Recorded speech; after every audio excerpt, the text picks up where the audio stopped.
live in the solution. I'm Mary Trimble, and I have to apologize for my long absence. I needed to give myself time over the holidays to properly mourn my mum and to spend time with my family. This was my mum's holiday, my holiday, so it was a bit of a difficult time, but still it was still full of some joy and happiness and community. So I just needed to take that time for myself. So I apologize. I am back, darling. And I would be most grateful because while I was away, I lost quite a lot of subscribers. So I would really appreciate if you haven't already, please subscribe, like my videos and share them on your social media, and please comment. I adore feedback. I'm here to communicate with you guys, you know, to make a connection. So now, big week coming up. So I'm going to talk about the aspects for the week, but I will go into detail on each video of the zodiac sign, you know, and how it will relate in which area of your life. So on the 14th, Monday the 14th, and these readings are from the 14th of January through, I'm kind of going to cover the 21st, and I'll tell you why in a bit. It's normally just, you know, the 14th to the 20th, but it will go into the 21st because of the eclipse coming up. So I'm looking up here because I have the aspects in the chart up here. So on the 14th, on Monday the 14th, Mercury sextiles Neptune. I'll go into detail in your video. On the 18th, the moon moves into Cancer. Beautiful, emotional, kind of compassionate time. Then Venus trines Mars on the same day. Mercury is conjunct Pluto as well on the same day. And the Sun squares Uranus. Now, on the 20th, the Sun moves into Aquarius. So happy birthday, Aquarius. Venus is square to Neptune on the same day. And then on Martin Luther King Day, the 21st, actually it's the 20th and the 21st, depending on where you are in the world. But this is a super moon. And a super moon means that the moon is very close to the Earth in its orbit, right? So it's going to appear huge, and it's going to be a blood moon. So it's going to kind of have that rusty look to it. And that's because as it enters, you know, as it gets closer to the Earth, the sun, which is opposite, because that's always happens on a full moon, the sun is opposite the moon. And as it moves into the orbit of the Earth, the fractal of lights makes it appear reddish, rustic kind of color. Now, this is a total lunar eclipse, a full moon total lunar eclipse. We won't have another. And this is the first of the year. Guys, we have 5 eclipses this year, which is kind of a lot. But this is the first of the year, and we won't have a total lunar eclipse like this, a supermoon, until March of the year 2021. So that's a long time to wait. Anyway, so that is the they are the aspects for the week. So this is going to be the intro. This will be put on every video, and then we'll go into your horoscope. Okay, so let's go to your horoscope, shall we? Hello, Aries, and welcome to your reading for January the 14th through January the 21st. I'm saying the 21st because the eclipse happens kind of on the night of the 20th, and it goes into the 21st, so I can't ignore that. Now, I'm sorry that it's been a while, but I am back, darling, and let's go to your horoscope now. So Mercury in your 10th house of career, which is in Capricorn, is, oh, okay, hold on. What is that? Is sextiling Neptune, is sextile to Neptune. What does that mean? It's a beautiful cooperative energy. So they are bringing out the best in each other, those two planets. And Mercury is the planet of intellect, thoughts, communication. And Neptune is the planet of spiritual, ethereal, beautiful, creative aspect. And that's in the 12th house. It's in Pisces, which is very deep. It's very emotional. It's very watery. So you might be attached to something at work or someone at work, and in a connective kind of way, not attached in a negative way. And it could be a project that you're working on. So there may be a creative project that's coming to a completion. And I got the feeling that it's probably successful. Whatever you've been working on, you've been working hard at, and it's all coming to a completion in a really good way.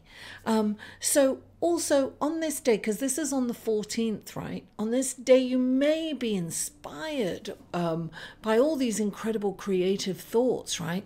Your communication skills will be up there, you'll be charismatic, you'll be able to pitch an idea if you want. The thing to do, though, is to make a plan and come up with it, but not pitch it. Just kind of lay the groundwork for it, but don't quite pitch it just yet. Now the moon moves into Cancer in your house of home and roots. So your thoughts and your emotions may be in the past. You may be contemplating your childhood or your parents and how they brought you up, and whether they're alive, still with us or not.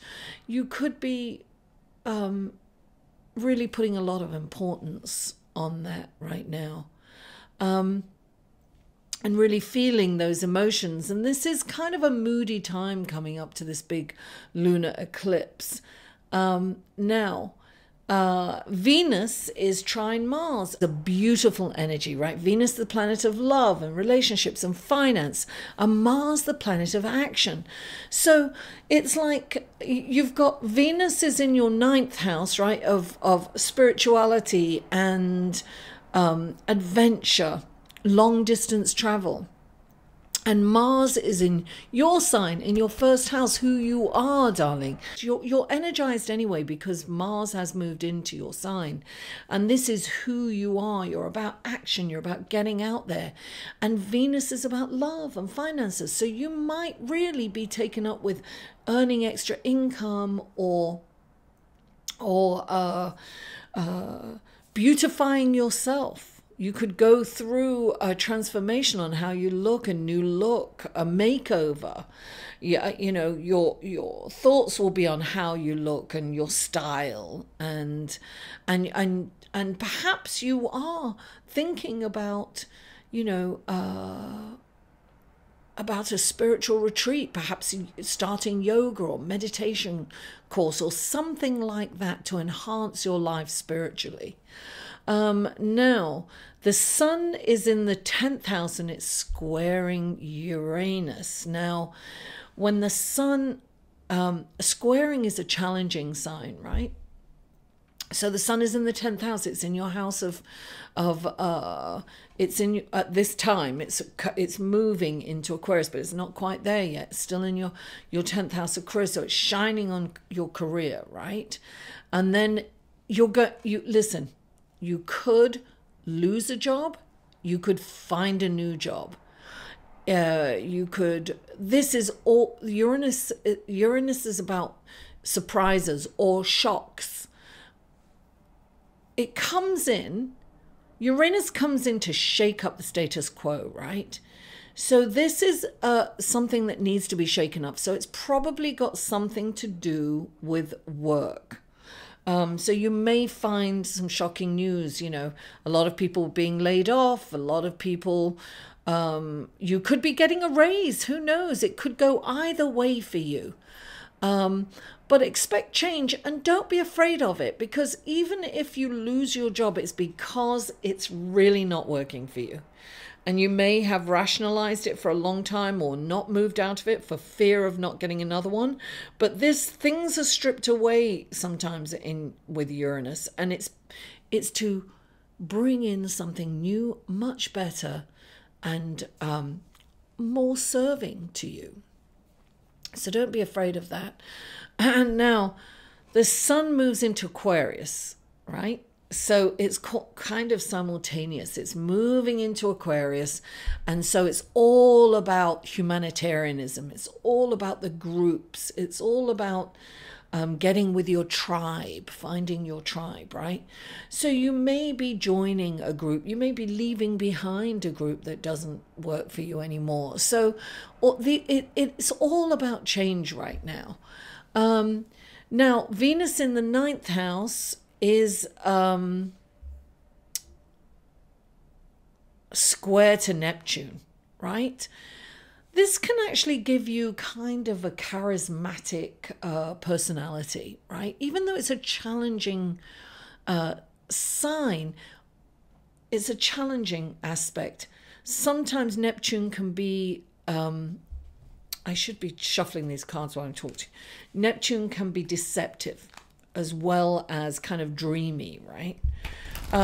So sometimes we can lie to ourselves and maybe, so it's in the 9th and Neptune is in the 12th. It's something to do with spirituality, definitely.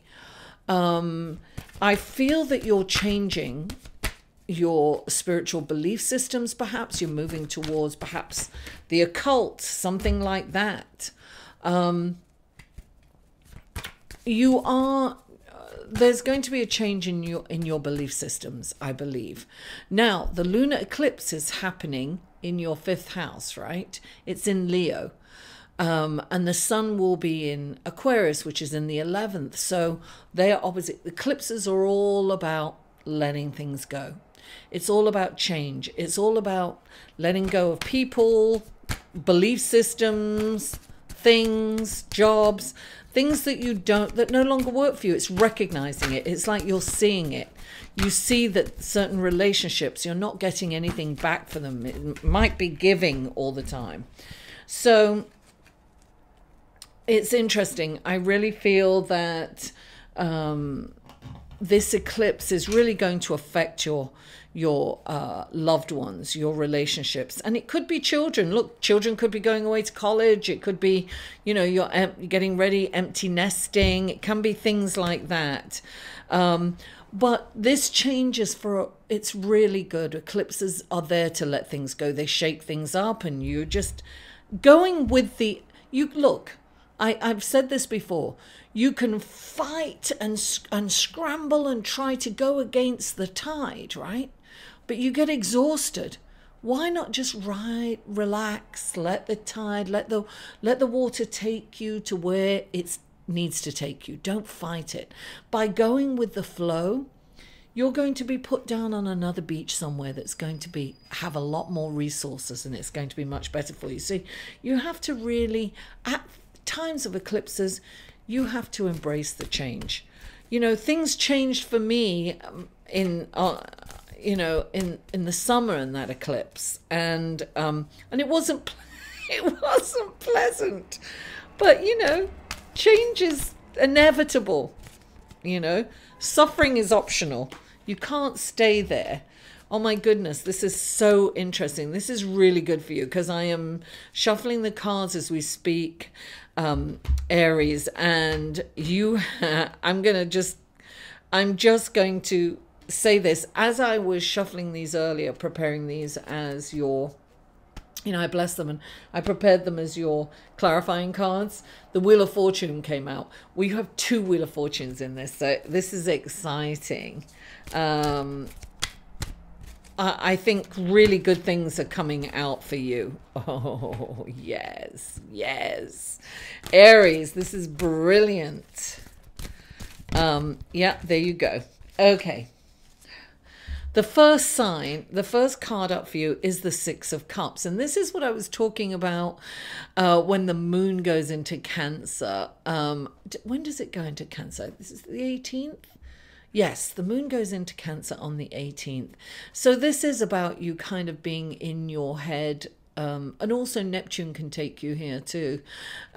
Lamenting about the past, fantasizing about the past, remembering the past with rose-colored glasses, perhaps. You'll be connected to the past. this week for sure, and you may be taken up. Don't stay here too long, right? Come out of this. Now,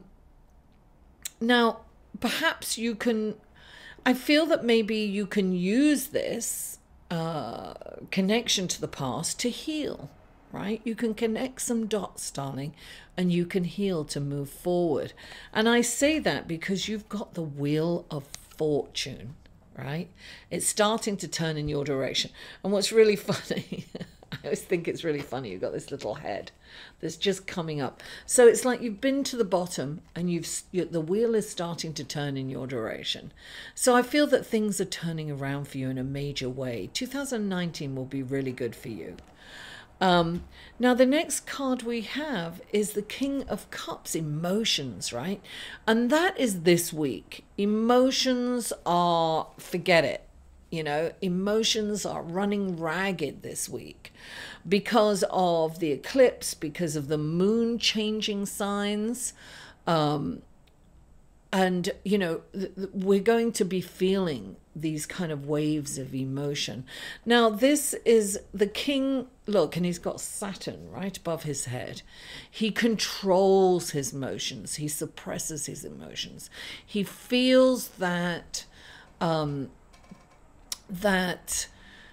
when he suppresses his emotions deep inside, he's a deep well of emotions, full of water, full of emotions. But on the outside, he remains stoic because he believes that he can be a better leader by hiding his emotions. So this, to me, on two levels, it's allow yourself to feel the emotions, but don't get caught up in them. Have some structure with them. Don't react from emotions. Allow yourself to feel them, but don't respond or react from emotions. It's very important at this time. And clarifying this is the healing star. And the star is coming in and spreading starlight where there was once darkness, illuminating a path for you. Finally, you're seeing where you need to go. You're seeing the direction in which you need to go. Things are happening from you. This is a healing really on a deeply personal level, on a spiritual level, and on a physical level. This is a beautiful card. I love the star card. So I really think that you are going to have some deep healing, particularly from your past or your childhood. Things are going to, you're really coming out of this on top. I really see that. And look, you've got the Six of Wands, darling. That's, you're being celebrated. This is a celebration, Six of Wands. This is, you are being celebrated by a group, perhaps. But this is the completion of a project. I think I even said that in your horoscope. It's a completion of a project that's going to really be, you're going to get accolades for. And right next to it, darling, the Wheel of Fortune, right? This is going to bring you luck, darling. You are really going to get recognized for the hard work that you've done over the past 6 months. This is you reaching the pinnacle and really getting the accolades and the recognition that you deserve. It's beautiful. Beautiful, beautiful card. And clarifying it is the Page of Earth. This is good news, darling. This is manifesting. This is a beautiful gift. Oh, what a beautiful reading for you. Listen, embrace any change that comes your way. It's like, you know, I mean, hallelujah, darling. Hallelujah for that change. Let me hear a hallelujah. Hallelujah. I would sing that song, but I could think of words what I would eviscerate that song, so I don't want to ruin it for you. So anyway, Aries, I'm so happy that you tuned in. You're always one of my highest views. I really appreciate you. Please don't forget to like this video, share it on your social media, help my channel grow. I need to make up for all the subscribers that I lost over the last few weeks. And if you please comment, give me feedback. I never have to worry about that. You guys are very vocal and I love connecting with you. And if you haven't already, please subscribe. Mwah! I love you all and I'll see you next week.